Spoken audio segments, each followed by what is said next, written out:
Going from the bottom of the tree. Whole tree. Now,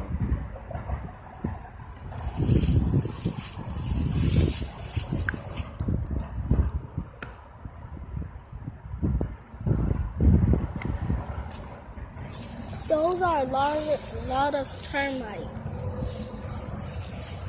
let me stop it for a second.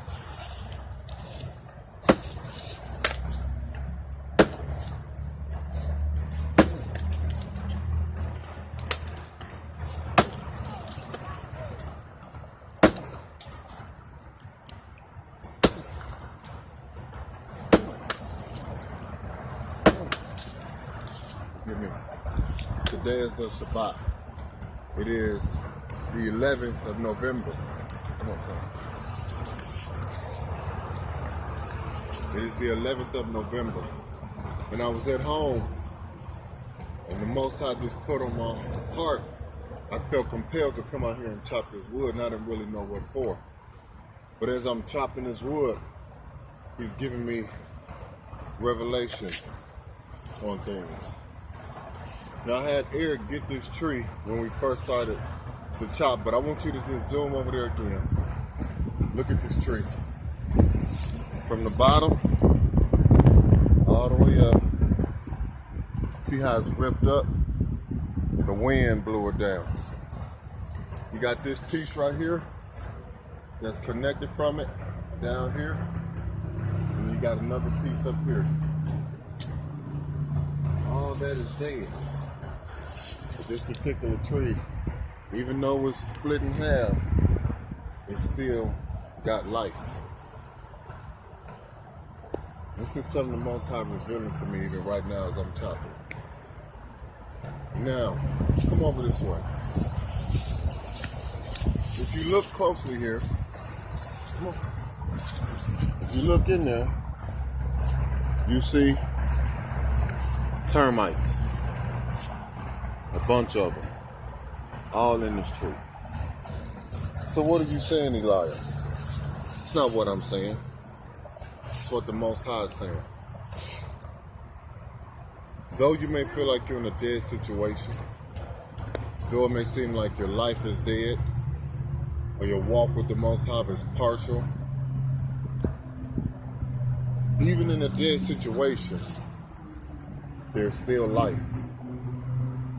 As long as you're still connected to the fullness of the tree and the roots, though this tree is wounded or half broken, even though a part of you is dead, your spirit man is dead, there still can be life. Life, even given for the termites on his dead branch. That's dang near if you come over here. Really it is disconnected from the whole source of life.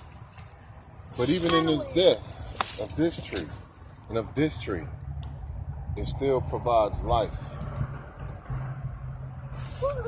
So you have to look at your life. You have to look at those situations in your life. And just like you see this tree is dead, it's still holding on. You have to hold on. You have to be strong because there's life still in you. The Father says there is life still in you. Don't disconnect yourself from the branch. Don't disconnect yourself from the Father. Even though you feel you messed up, you went a whole different way of what the Most High told you to do, you made some mistakes, there's still life on the inside of you. Now let's go back over here. Come back over here. As you go over here and look this way, you see a bunch of holes here inside of this tree. Now the outside is dying. As you look at here, you see it's dead there. And it's dying, but on the inside, it's providing life for these ants. So though things may seem like it's dead on the outside of your life, on the inside, there's still life. Your spirit man can still live with the things on the inside of you. But you got to feed your spirit man the word of the Most High. You got to be obedient. You got to be disciplined. You got to deny your flesh in the ways of the world and conform your ways to the ways of the Most High. That's the whole duty of man, to keep his commandments. And his commandments are not grievous. So why are you making them grievous? Why are you making it hard?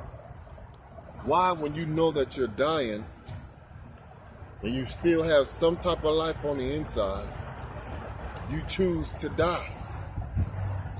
The Most High says, choose ye this day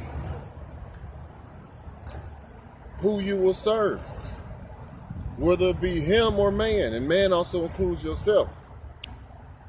But he also says that I set before you death